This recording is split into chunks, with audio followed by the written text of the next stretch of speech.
यह आगा खान पैलेस का मुख्य द्वार है। यह महल भारतीय स्वतंत्रता आंदोलन से जुड़ा एक ऐतिहासिक स्मारक है। यह महाराष्ट्र के पुणे शहर में स्थित है। इस महल का निर्माण सुल्तान आगा खान तृतीय ने 1892 ईस्वी में करवाया था। 1969 ईस्वी में आगा खान चतुर्थ ने इसे भारत सरकार को दान कर दिया। भारत छोड़ो आंदोलन के दौरान महात्मा गांधी, कस्तूरबा एवं अन्य प्रमुख स्वतंत्रता सेनानियों के लिए एक जेल के रूप में इस महल का इस्तेमाल किया गया था। यहाँ प्रवेश के लिए टिकट मिलता है। आगा खान पैलेस 9 एकड़ भूमि पर फैला है। सामने के पट में इस महल के इतिहास को दर्शाया गया है। यह 3 मंजिला महल है। तीनों मंजिलों में महात्मा गांधी, उनकी पत्नी कस्तूरबा, सचिव महादेव देसाई एवं अन्य स्वतंत्रता सेनानियों के कैद के समय के अनुभवों और भारतीय स्वतंत्रता संग्राम में उनके योगदान को दर्शाया गया है। पर्यटकों के लिए सिर्फ ग्राउंड फ्लोर ही खुला रहता है। ग्राउंड फ्लोर में 6 गैलरी है। यह प्रथम गैलरी हम लोग जा रहे हैं। यह संवाद कक्ष है। यहाँ गांधी जी स्वतंत्रता सेनानियों एवं बाहर के आगंतुकों से मिलते और बातचीत करते थे। यह संवाद की मुद्रा में गांधी जी की जीवंत मूर्ति दर्शनीय है। मूर्ति को नमन करते हुए हमारी पोती ईशिता शेखर है। शायद गांधी जी के आदर्शों से काफ़ी प्रभावित है। दीवार के चारों तरफ अनेक पट्टिकाएं हैं जिनमें भारत छोड़ो आंदोलन के संदर्भ को दर्शाई गई है और उन परिस्थितियों को भी दर्शाई गई है जिनके तहत गांधी जी, पत्नी कस्तूरबा, सचिव महादेव देसाई और अन्य सेनानियों को यहाँ लाए गए थे। इस कमरे में प्रदर्शनी पट्टिकाओं से भारतीय स्वतंत्रता संग्राम के बारे में प्रारंभिक जानकारी मिलती है। चलिए गैलरी 2 में हम लोग चलते हैं। यह गैलरी 2 है।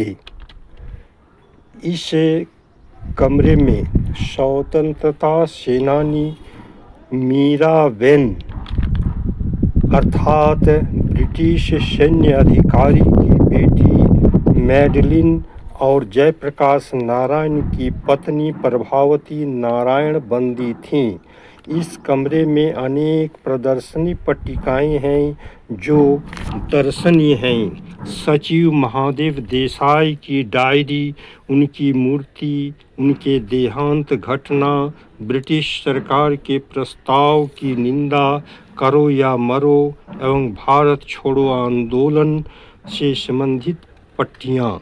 यह दलित बच्चे को उठाते हुए गांधी जी की मूर्ति है। इसके माध्यम से गांधी जी के अंत्योदय विचार को दर्शाया गया है।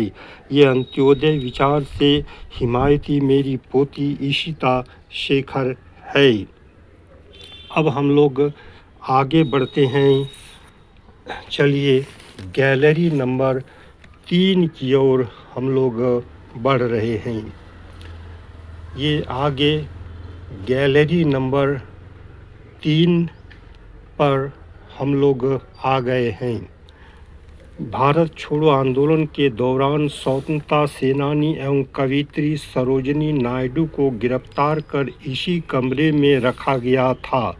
इस कमरे में भारत छोड़ो आंदोलन से संबंधित कई प्रदर्शनी पट्टिकाएं हैं जिनमें प्रमुख है गुप्त रेडियो एवं 7 छात्रों की कुर्बानी। स्वतंत्रता आंदोलन के खबरों को प्रसारित करने के लिए उषा मेहता ने 3 माह तक गुप्त रूप से रेडियो का संचालन की। ब्रिटिश हुकूमत को पता चलते ही इसे बंद कर उषा मेहता को गिरफ्तार कर लिया। इसी कमरे में रखे रेडियो को चालू कर आप खबरों को सुन सकते हैं। पटना सचिवालय के पास ब्रिटिश हुकूमत ने गोली चलवाकर 7 छात्रों की जान ले ली। उन शहीदों की याद में इस कमरे में शहीद स्मारक बनाए गए हैं। उत्तेजित होकर मेरी पोती इशिता अपने नारा लगाते हुए देखा है। चलिए गैलरी 4 की ओर हम लोग बढ़ते हैं। ये गैलरी 4 है। गांधी जी के सचिव महादेव देसाई को 1942 में गिरफ्तार कर इसी कमरे में रखा गया था। 7 दिनों के बाद उनका देहांत हो गया। भारत छोड़ो आंदोलन के दौरान हुई हिंसा के विरोध में गांधी जी 21 दिनों तक उपवास इसी कमरे में किए थे। गांधी जी के विचारों से अभिभूत मेरी पोती इशिता उन्हें नमन कर रही है। चलिए अब 5 गैलरी में। भारत छोड़ो आंदोलन के दौरान गांधी जी की पत्नी कस्तूरबा को इसी कमरे में नज़रबंद किया गया था। 1944 में इसी कमरे में उनका निधन हो गया था। यहाँ पर उनके उपयोग की कुछ वस्तुओं को प्रदर्शित किया गया है। कस्तूरबा की सादगीपूर्ण जीवन शैली से अभिभूत मेरी पोती इशिता मुस्कुरा रही है। चलिए गैलरी 6 की ओर। यह अंतिम गैलरी है।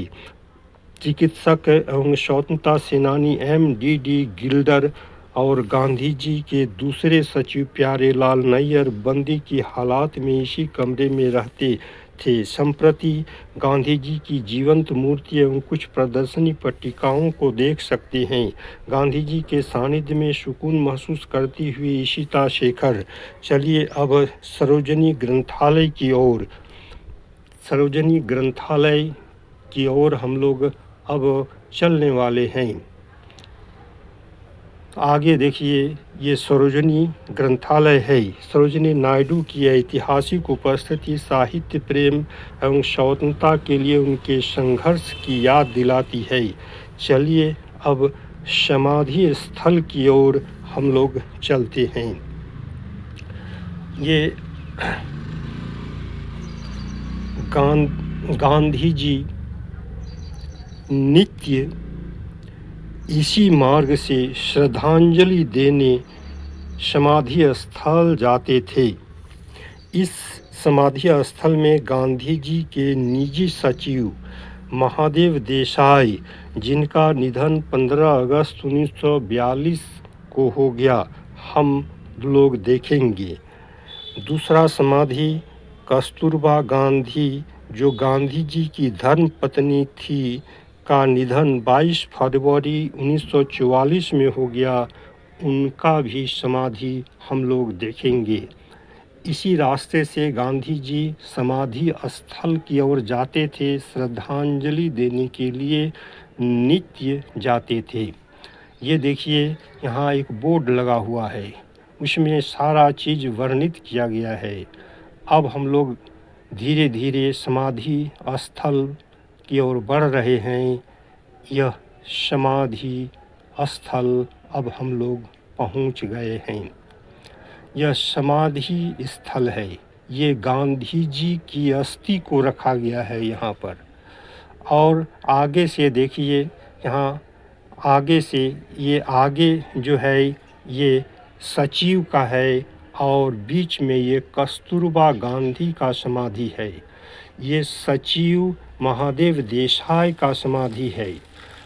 और ये जो पीछे अंत में हम लोगों ने देखा वो गांधी जी की अस्थि को रखा गया है। अब हम लोग आगे बढ़ते हैं। ये चलिए अब खादी ग्रामोद्योग विद्यालय की ओर। कस्तूरबा गांधी की स्मृति में कस्तूरबा महिला खादी ग्रामोद्योग विद्यालय पुणे की स्थापना की गई है। इसमें मिट्टी के बर्तन बनाने, बुनाई, बढ़ईगिरी एवं चित्रकला जैसे शिल्पकार का प्रशिक्षण दिया जाता है। इसका उद्देश्य स्वरोजगार को बढ़ावा देना है। ये देखिए प्राचार्य का कार्यालय और यह प्रशिक्षण केंद्र है।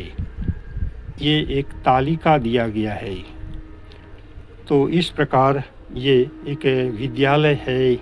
अब हमारा वीडियो देखने के लिए बहुत बहुत धन्यवाद। वीडियो को लाइक कीजिए, सब्सक्राइब कीजिए।